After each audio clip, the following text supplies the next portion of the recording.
Hi, folks. It's Dom from the MS Guide. I read a lot and I really enjoy it. And I'm absolutely thrilled and honored to welcome onto the MS Guide a multi award winning author who has published 7 books. She's got 2 more in the pipeline. And she's an expert on disability and bias in literature. Her name is Nicola Griffiths. Nicola was diagnosed with MS in '93 when her first book came out. And she has 7 published with 2 more to come. I just have one thing to ask you before we start the interview, and that's please like and subscribe. We can make it together a better channel for people with MS. That's why I'm trying to cover as many bases as possible.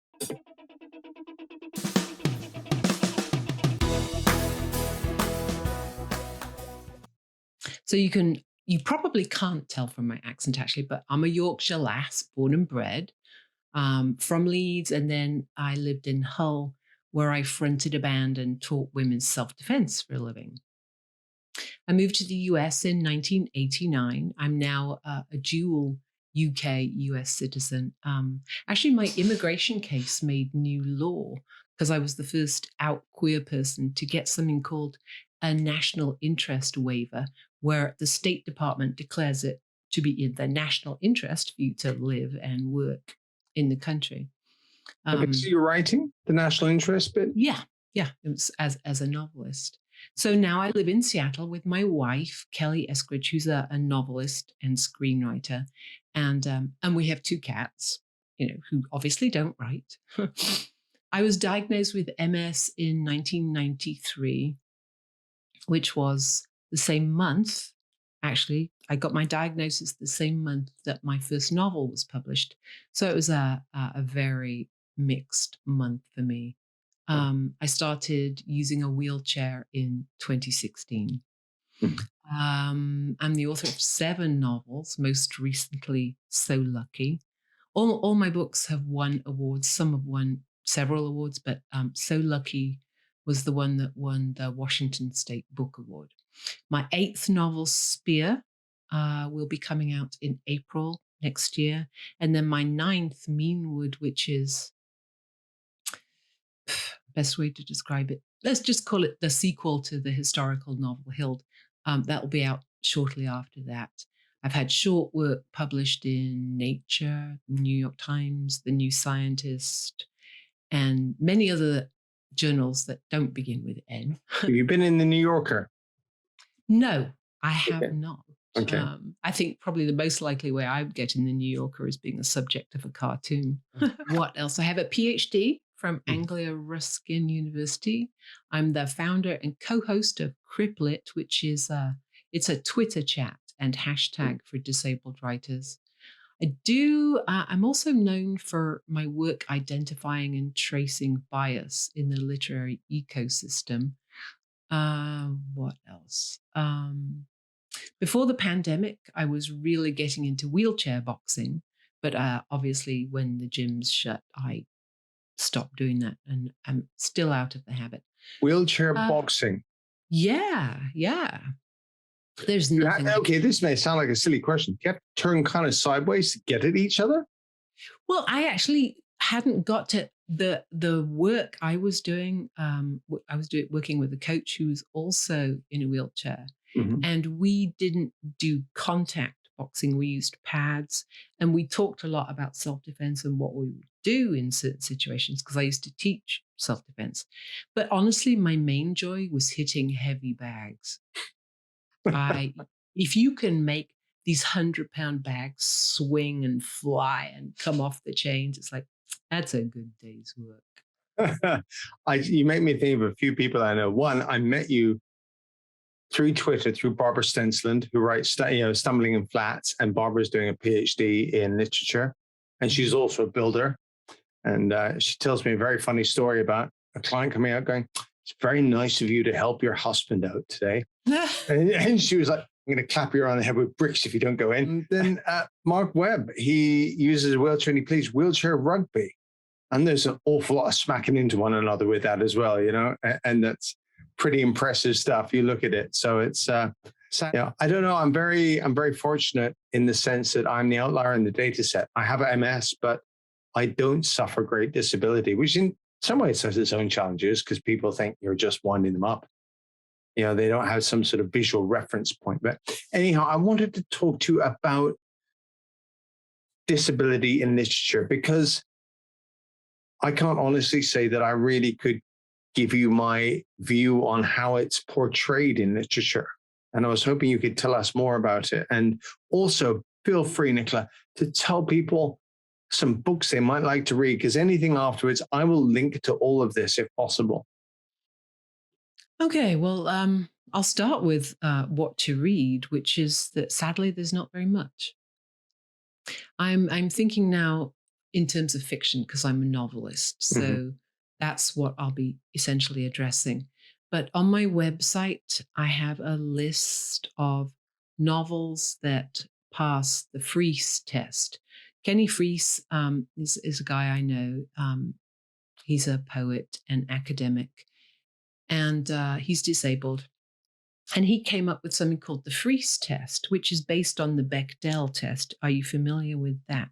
No, you are with somebody quite ignorant here, so you feel free. The Bechdel test is basically it was formulated by the cartoonist Alison Bechdel, and she would look at a film and say, does it pass the Bechdel test?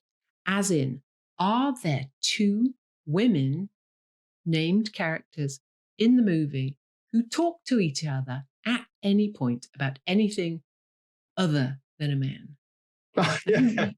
That's a low bar, right? But so many films do not pass that test. So Kenny came up with the Freese test, which is there more than one disabled character in this novel? And do they not die or get cured magically? And do they exist for any purpose other than the education or inspiration of non-disabled people? I got to say, I find that some of the toughest things to do with. You're so inspiring. I'm like, I'm a person. You're a person. Yeah. So I put out a call on social media, and this was about 3 or 4 years ago, asking for people to suggest novels that pass the Freese test. And I've been doing this now for, like I say, 3 or 4 years. And do you know how many book-length fictions there are that pass the test that I have assembled? I'm going to take a punt. I mean, obviously it's going to be low, but I'm going to say between 1 and 5. Under 60. Oh, okay. So I was being more negative than. Yeah. But if you think that according to the Stanford Book Lab, there are more than 5 million novels extant in English, and given that a quarter of the population have a disability, you would expect 1.25 million books.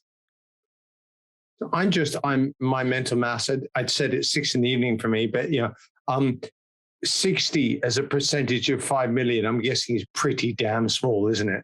It's very small. Yes. Yeah. That's without swearing. Yeah.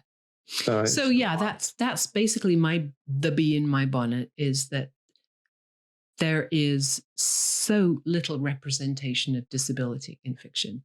And most of it, I mean, many, many, many books are about Crips in novels, but they're written by non-disabled people.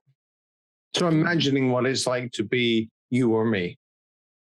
Yes. And what they see, for me anyways, they see someone in a wheelchair and they think, oh, it must be so awful being wheelchair bound. Bound. You're bound. It's always bound. Yes. Yeah. It's always wheelchair bound, isn't it? Yeah. It's not. They occasionally use a wheelchair for some aspects of their life. They're bound to it. They're not a wheelchair user or freed by a wheelchair. No, they are wheelchair bound.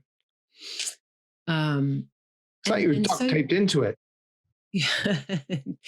Glued. Yeah, exactly. Yeah, there you go. Never get out.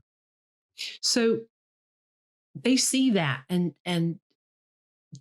trying to empathize, but all they see is horror. And the reason all they see is horror, because people like them then go on to write the story about how horrible it is. And so the best way for this person to deal with their problem is to kill themselves. Because that 9 times out of 10, when a non-disabled person writes about a wheelchair user, they end up killing themselves. Wow. Okay, that's quite problematic to me. This whole idea that, it's so bad, you must want to take your own life, number one. And then the Far Side cartoonist in my head, which is pretty poor, imagines a whole bunch of people wheeling themselves over a cliff going, it's all too much. Mm-hmm. Gosh, I like to swear, and this is, I really feel, I can feel it bubbling. That's just appalling, isn't it? Can I ask you, these 60 books, that pass the free test, this doesn't necessarily make them good reads. I'm quite picky. That's right. So some of them could be dreadfully poor, but they just happen to hit the criteria. Yeah, which is a very low bar. I want to reiterate that. Very low bar, and still so few books climb it. Out of those 60, given that you probably read a lot, I'm guessing, as well as write, how many of them would you choose to read? Naming no names, just give me a number, 5 of them, 10 of them? I would say, probably about that many. And having said that, I haven't been keeping up with the list. And just in the last, I would say, year and a half, there's been an explosion of books. And I have blurbed some of them. So, for example, there's a book called Sorrowland by Rivers Solomon that came out a few months ago. And I think that's a cracking book. It's great. Right. But that's not on the list because I just have not been thinking about it. I've just been working on my own books. Yeah, I'm sure. Yeah. Yes, this is not my job. This is just something I do. Can you describe a typical writing day for you? Okay.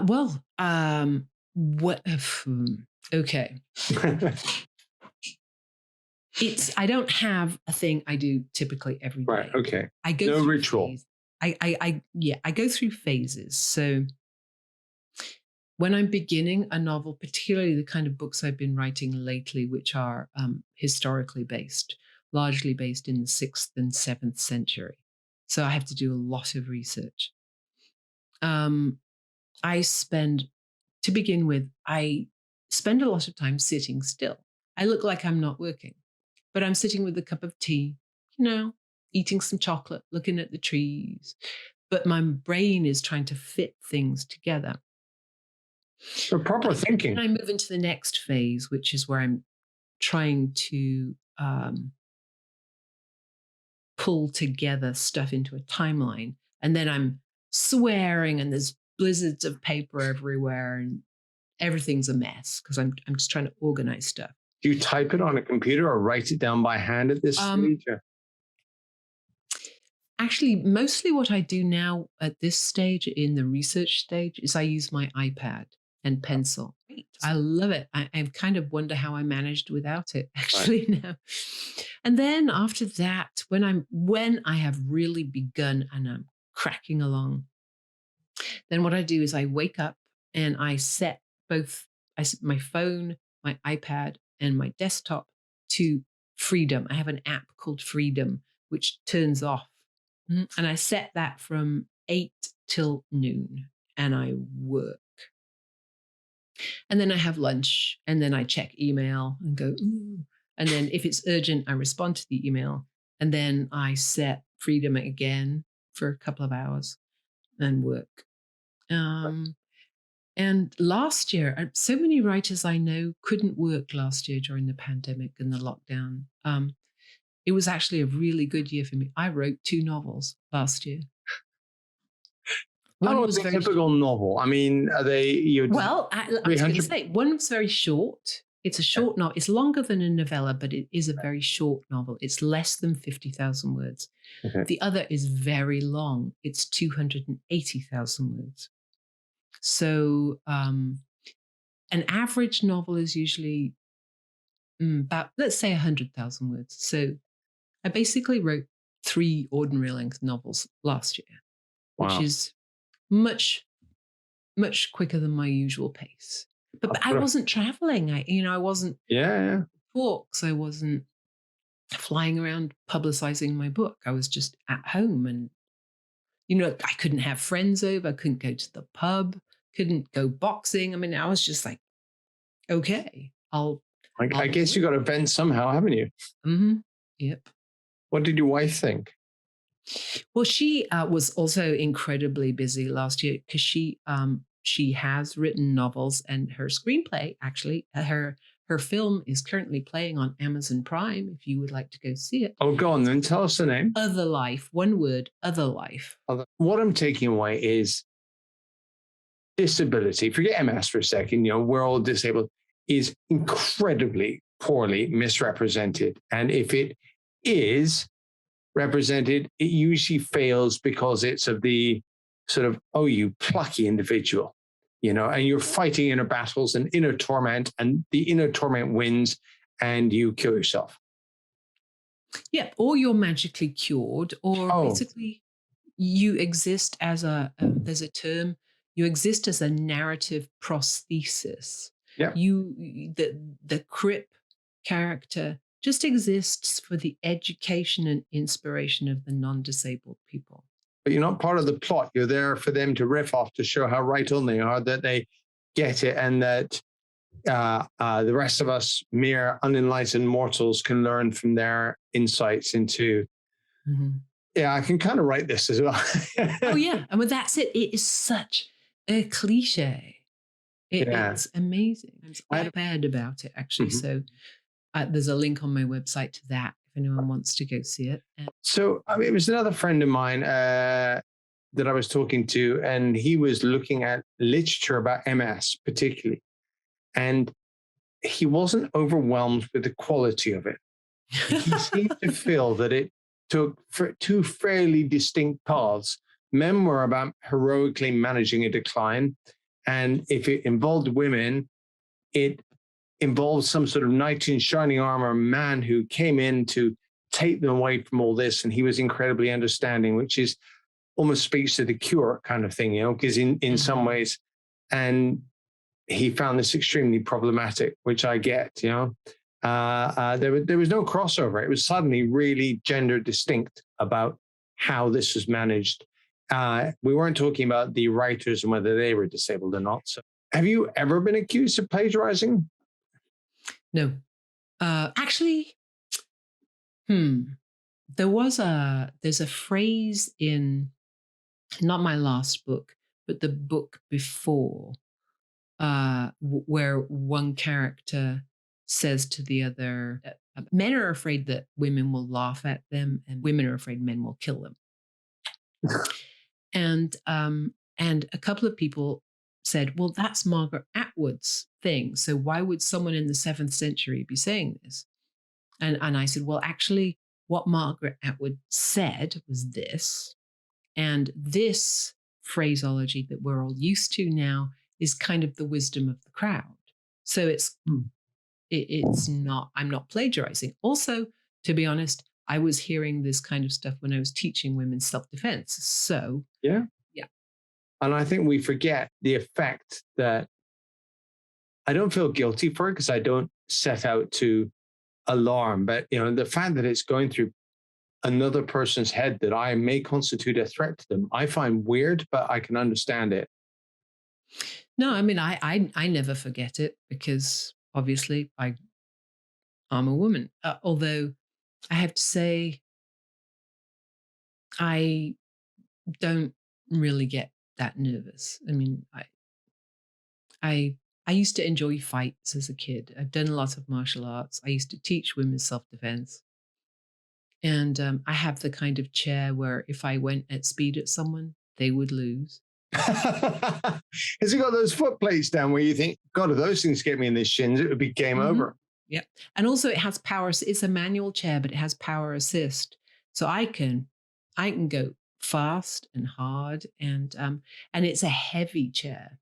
Well, if it's got power assist, it's going to weigh a ton of batteries, isn't it? Exactly. So yeah, no. I mean, I'm not worried unless Yeah. unless it's like unless I'm facing a car or someone with a machine gun, Yeah. I'm going to win. So It's half MV squared when you get that thing up to speed. It's my shins, crikey. It's I don't think that would run much in Mark's rugby, though. So it's I think that wouldn't make the cut. But they've all got the ones with the incredibly angled in wheels, so that they don't go over as easily. Yeah, I don't have those because our house is not very well adapted to the wheelchair, so the doorways aren't wide enough.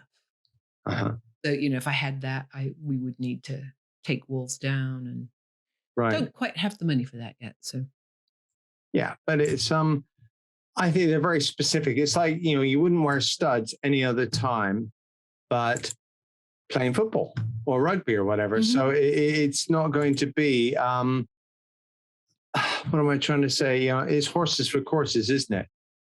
Yeah, the thing is, it's just much more expensive for a disabled athlete because if you're non-disabled, all you need to do is change your shoes. I mean, how much is that? 100, 200 Relatively, yeah. Changing your chair, you're talking 30,000. Our ability to make money is greatly limited all of a sudden, and now the cost of entry to do things is vast increase. I mean, wheelchairs are a lot of money. I mean, your wheelchair, $5,000. My wheelchair with all the batteries and adaptations, $34,000. Jesus, that's a lot of money, and you're very fortunate because you write and you sell books and stuff. But not everybody can get their hands on that. No, and honestly, I was lucky at the time. I had really good health insurance, which paid for the vast majority of it. I think my share was something like 7,000, which is still a lot of money. But Absolutely. for something I use every single day, I found the money. They may be expensive trainers, but to go and get a rugby wheelchair is, you're talking, I mean, okay, it probably doesn't have motors, but these things look like almost tanks. Have you seen them? They seem to have all these aluminum panels welded on, and it's, and I mean, and the guys are strapped in.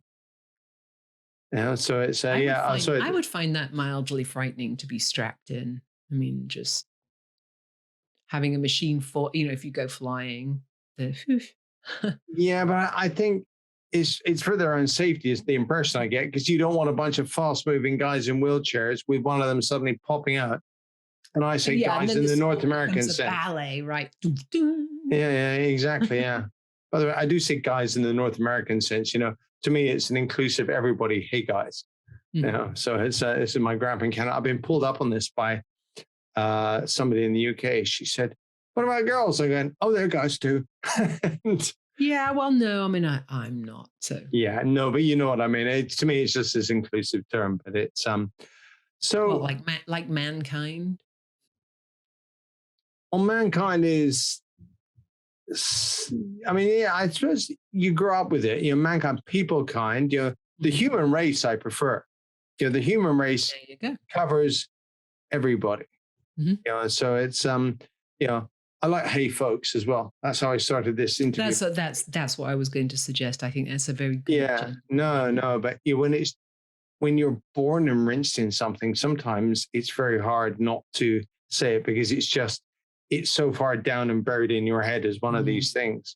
But it's like people calling things lame. It pisses me off. I've written an essay about that too. I think you could make them lame with your wheelchair by the sounds of things. Well, I could, but they may not. Yeah, I mean, lame horse, lame duck, and then, but it gets transferred over, doesn't it? I mean, lame duck to me is a political pejorative term. A lame duck president. Yeah. I've never seen a duck that's lame. Particularly in this country, people use the word lame to basically mean naff. Oh, that's so lame. And it's like, Well, it's like sick. The term, that's so gay as a pejorative. Oh, that was absolutely one growing up, that's gay. And it's, you're a young man in Western Canada in the sort of mid-70s. That was utterly normal. I'm not excusing it. I'm just saying that was what you learn. It's I just, I've had, there was a young woman, everyone's obsessed with the Olympics right now. There was a young British woman, and she was so excited, 13, the youngest medalist, on skateboard. And they said, you could BBC Radio 4 over to this young girl. What was it like? It was sick. And you can hear this radio presenter going, uh-huh. Is that good? They were ripping it. And you're thinking, and she was just an excited 13-year-old girl. They were sick. It was ripping it up. And you can hear, anyway, wonderful. Good luck. Thank you. Well done. And, but you can see this is Radio 4. This doesn't quite work. Mm-hmm. But yeah, it's, I thankfully have a daughter who can translate for me sometimes. I have more than once gone to her and said, I'm pretty sure I'm not getting the understanding of this. She finds it mildly amusing and then puts me right. But yeah, it's when you think this can't be what they're saying. But dialogue in your books in the 6th and 7th century, is that a real challenge? Or do you just say, sort of, I'm going to talk in a ordinary voice, should we say? I'm going to give the characters ordinary voices, or I give them ordinary voices. The tricky part is making sure I don't use modern metaphors. Yeah. So people they don't want to take note of something because they didn't write. The sky can't be inky because they didn't have ink. Wow. Do you need somebody else to go through? When I was doing my degrees, every time my wife checked my shit, I don't know what you're talking about, but I know it doesn't make sense. And so therefore I would elevate it for me. But do you have to get somebody else who, fresh pair of eyes? Always. I think every novelist has readers. Kelly reads my first drafts, and then of course it goes to my actual editor, who reads it for story sense, and then it goes to a copy editor who will say, oh, well, this character's eyes are blue here and green on page 27. So continuity. Mm-hmm. And so, yeah. So it goes through layers and layers and layers. But no, mainly the onus is on me about that kind of thing. Do you ever get facepalm moments where it's like, I can't believe I did or said that, somebody else points it out down the line and you... Not with historical fiction. I have had that with crime fiction where there was one scene, and I know better, but there was one scene where this woman takes the safety off her Glock. And Glocks don't have safeties, and I'm like, oh, man. Yeah, but if you know that, if you don't know that, and you write that, it's understandable. It's one of these things, if you know it, and then you think, how come I said that? Well, I said it because I had changed the kind of gun. I think I had begun with it being a Ruger, but I decided that for whatever reason, she would be using this other kind of gun, and I just forgot to change that. Yeah. No, but it's somebody else.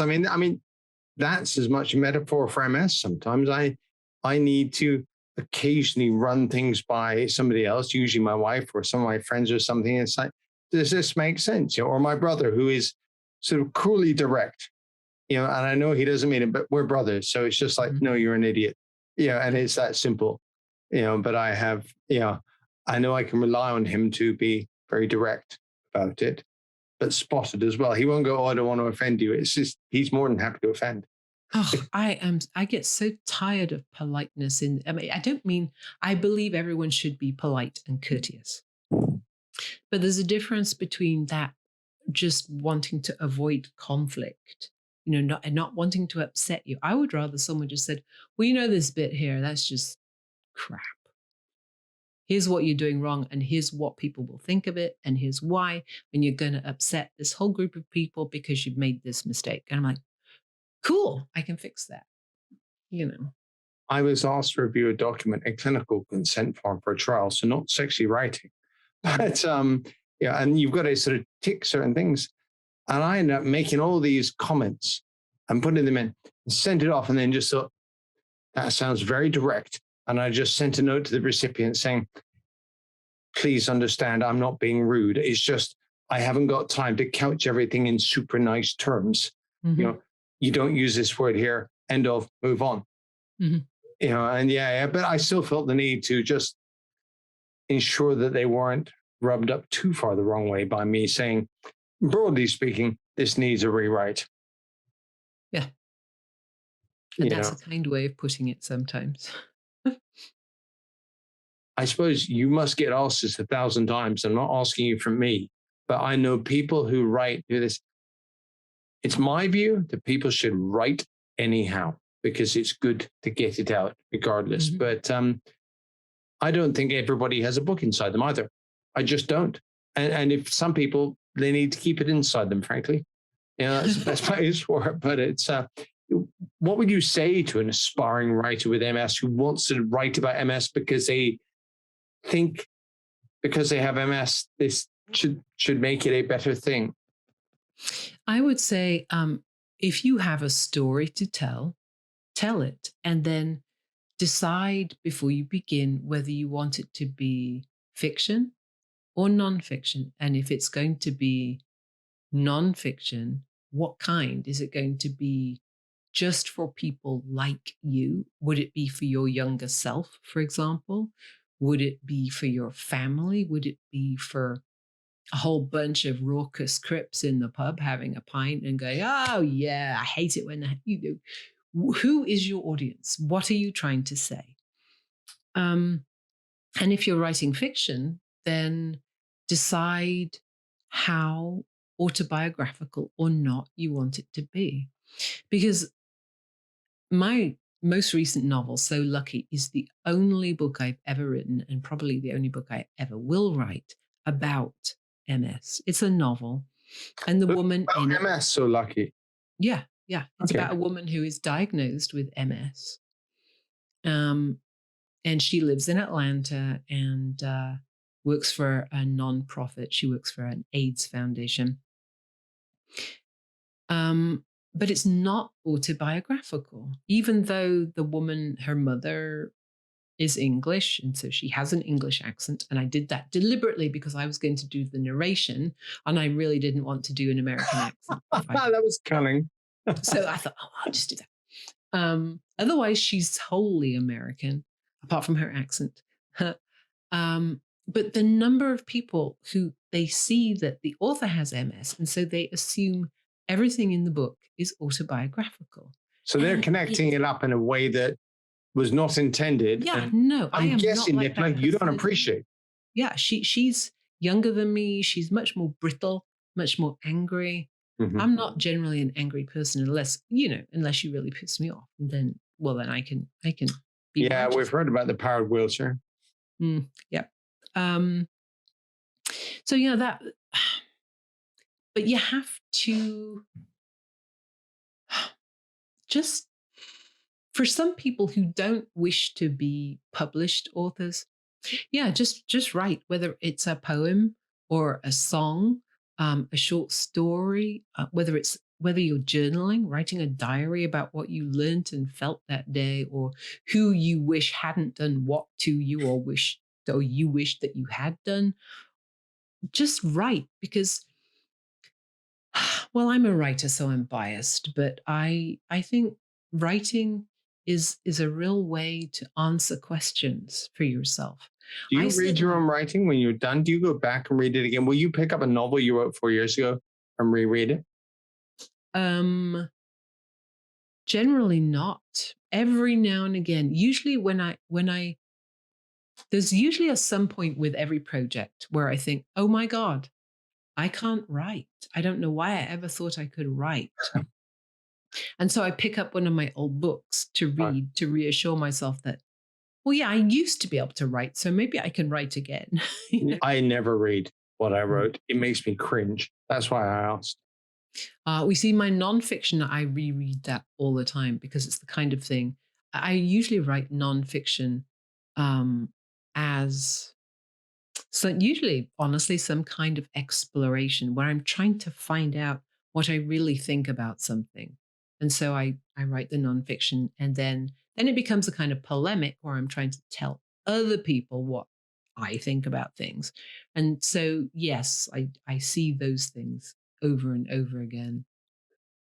I never find the time to read anymore. The MS Guide takes up all my time, and that's a slightly poor excuse. But then I went to university and did 2 degrees. My daughter said, "What are you looking forward to when you finish?" I said, "Reading a book for fun." Because you don't get the time to read a book for fun.